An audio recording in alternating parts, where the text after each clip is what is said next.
Bienvenidos al teórico del control de la actividad cardíaca.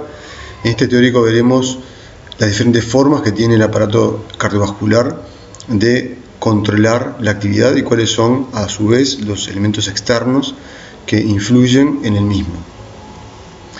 Previamente, como indicador de la actividad cardíaca, es importante recordar cuáles son los elementos o cuáles son los determinantes de la función sistólica. Por un lado está la contractilidad, o sea, lo que es la fuerza que tiene que hacer el corazón. Si aumenta la contractilidad, va a aumentar el volumen sistólico, por lo tanto el corazón va a expulsar más sangre. Y si disminuye la contractilidad, el volumen sistólico será menor. Estos elementos, entre otros, están determinados por el sistema nervioso autónomo. El sistema nervioso simpático aumentará la contractilidad y así aumentará el volumen sistólico, y el sistema nervioso parasimpático disminuirá el volumen sistólico al disminuir la fuerza de contracción. La poscarga es la presión que debe superar el corazón, y cuando hacemos referencia al corazón, generalmente hacemos referencia al volumen, al corazón izquierdo, al ventrículo izquierdo. Sería la presión entonces que debe superar antes de eyectar la sangre. Al aumentar la poscarga, al corazón le cuesta más eyectar la sangre, como por ejemplo puede ser una vasoconstricción generalizada. La precarga es el grado de estiramiento que tiene que tener el corazón antes de que comience a contraerse, y eso es casi igual a decir el volumen diastólico final. Si aumentamos el volumen que tiene el corazón antes de comenzar la sístole, o sea, el volumen diastólico final, estaremos aumentando la precarga. Acá vemos una forma de cómo si liberamos las catecolaminas, estas son recibidas por un receptor, en este caso es un receptor beta, que a través de una secuencia de segundos mensajeros de la adenilato ciclasa o adenilato quinasa aumenta el AMP, y a su vez el aumento del AMP genera un aumento en la entrada de calcio.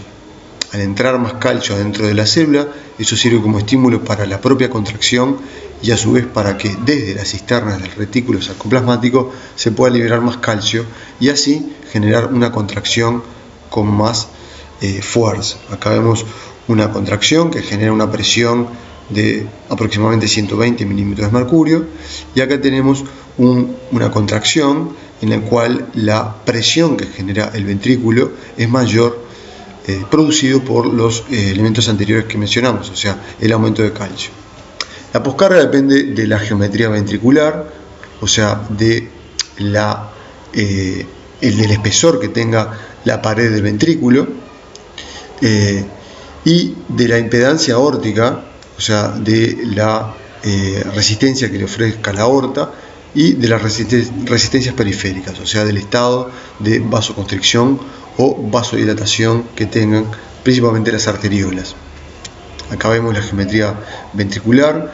Cuando aumenta la poscarga, genera un estímulo para que se hipertrofien las paredes ventriculares para mantener la misma tensión que ejerce la sangre sobre sus paredes. Si el ventrículo no aumenta su espesor, cuando aumente la poscarga va a generar una mayor tensión sobre sus paredes. Entonces, como forma de adaptarse a la poscarga aumentada, la geometría ventricular y particularmente el espesor del ventrículo va a aumentar. Acá tenemos otros elementos: la impedancia aórtica, o sea, la fuerza que le ofrece la aorta a la salida del ventrículo, y luego las resistencias vasculares periféricas, que dependen del estado de vasoconstricción o vasodilatación de las arteriolas. La precarga, o sea, el volumen diastólico final, como vamos a ver y hemos visto en el teórico, depende del retorno venoso. Si yo aumento el retorno venoso, va a aumentar el volumen diastólico final. Depende cómo se pueda distender el ventrículo. Si el ventrículo es fácilmente distensible, va a ser fácil de llenar. Eso también es un elemento que se adapta favorablemente al ejercicio, o sea, mejora la distensibilidad ventricular con el ejercicio. Depende también del llenado auricular, o sea, de la sístole auricular, y también depende de la relajación del ventrículo. Acá tenemos los elementos por los cuales depende la precarga: distensibilidad, la relajación. Vean la diferencia entre lo que es la distensibilidad, que es un elemento pasivo, y la relajación, que es activo, porque, como hemos visto, la relajación también depende del bombeo activo del calcio, que está libre en el citoplasma, que tiene que ser enviado nuevamente al retículo sarcoplasmático, y eso consume energía. Por eso es un elemento activo, ¿sí? Diferente a la distensibilidad, que es un elemento pasivo. Para sistematizar los elementos por los cuales depende la actividad cardíaca, vemos que la presión arterial media depende del volumen de sangre. Al aumentar el volumen de sangre va a aumentar la presión arterial media. ¿Cómo puedo o cuáles son los elementos por los cuales me varían el volumen sanguíneo? Bueno, está determinado en parte por el ingreso de fluidos, ¿sí? O sea, el consumo de fluidos, ¿sí? Y por otro lado, por las pérdidas que se producen en el cuerpo de líquido. Las pérdidas se dan por los riñones, a través de la orina, por las heces, por la ventilación y por la sudoración. En general se trata de mantener un equilibrio, que es dinámico, en el volumen sanguíneo. Otro elemento que me influye en la presión arterial media es el gasto cardíaco. El gasto cardíaco depende de la frecuencia cardíaca y el volumen sistólico. Recuerden que gasto cardíaco es frecuencia cardíaca por volumen sistólico. El otro determinante de la presión arterial media son las resistencias vasculares periféricas, que dependen del estado de vasoconstricción o vasodilatación de las arteriolas, o, para simplificar, del diámetro de las arteriolas. Y por último, como elemento que puede hacer variar la presión, es la distribución relativa de la sangre entre arterias y venas. El diámetro de las venas puede variar, o sea, puedo reducir el diámetro, generar una venoconstricción, y esa venoconstricción va a favorecer el retorno venoso. Eso va a su vez también a aumentar el volumen diastólico final, y también voy a poder luego aumentar el volumen sistólico. Para profundizar en uno de los elementos importantes, ¿sí? Que determinan la presión arterial media, tenemos el gasto cardíaco. El gasto cardíaco, como vemos, depende del gasto de la frecuencia cardíaca y el volumen sistólico. A su vez, la frecuencia cardíaca depende del estímulo que recibe el corazón sobre el miocardio especializado, sobre las células automáticas que tiene el corazón. Y esa frecuencia cardíaca puede disminuir por la estimulación del sistema nervioso parasimpático, o puede incrementarse por la actividad del sistema nervioso simpático. A su vez, el volumen sistólico, ¿sí?, está determinado por la contractilidad y por el volumen de fin de diástole.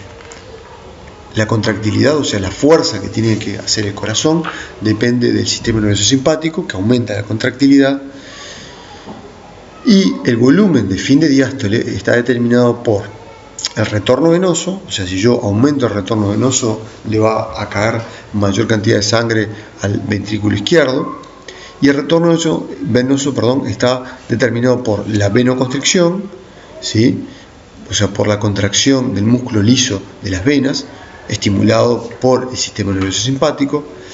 Y a su vez también el retorno venoso depende de la contracción rítmica de la bomba muscular, que se activa sobre todo cuando hacemos ejercicio. Cuando hacemos ejercicio, el retorno venoso se ve favorecido porque las bombas, el músculo funciona como una bomba auxiliar y favorece el retorno venoso.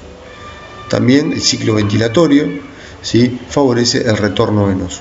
Durante la inspiración se genera una presión negativa en el tórax, lo que favorece el retorno venoso, y durante la expiración produce lo contrario, sin que por supuesto determine la imposibilidad de retornar la sangre al corazón. Durante la expiración retorna la sangre, pero retorna con un poco más de dificultad.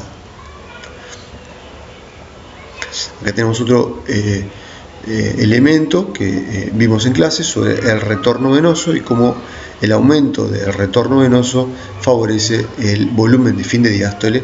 Y recordar entonces que el retorno venoso depende, por un lado, del volumen de la sangre, del ciclo ventilatorio y de la presión venosa o del retorno venoso. después tenemos que recordar los elementos que tenemos para controlar el volumen de la sangre, y sobre todo sería interesante repasar el efecto que tiene el sistema endocrino a través de la antidiurética. ¿Sí? Recuerden que la antidiurética es una hormona liberada por la hipófisis posterior y generada por el hipotálamo, que regula sobre el riñón la cantidad de líquido que éste elimina.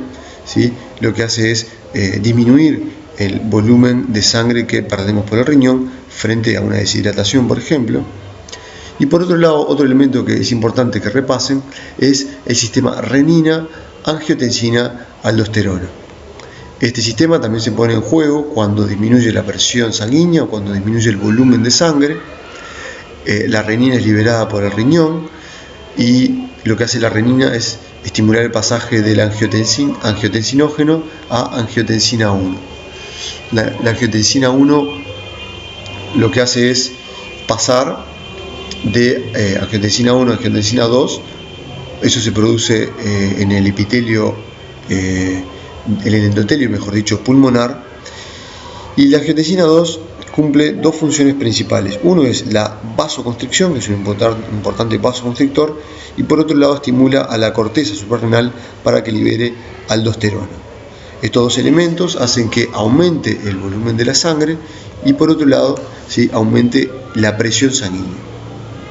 Entonces, ADH, ¿sí?, el sistema renina, angiotensina, aldosterona son cruciales para el control del volumen que circula por nuestro sistema circulatorio.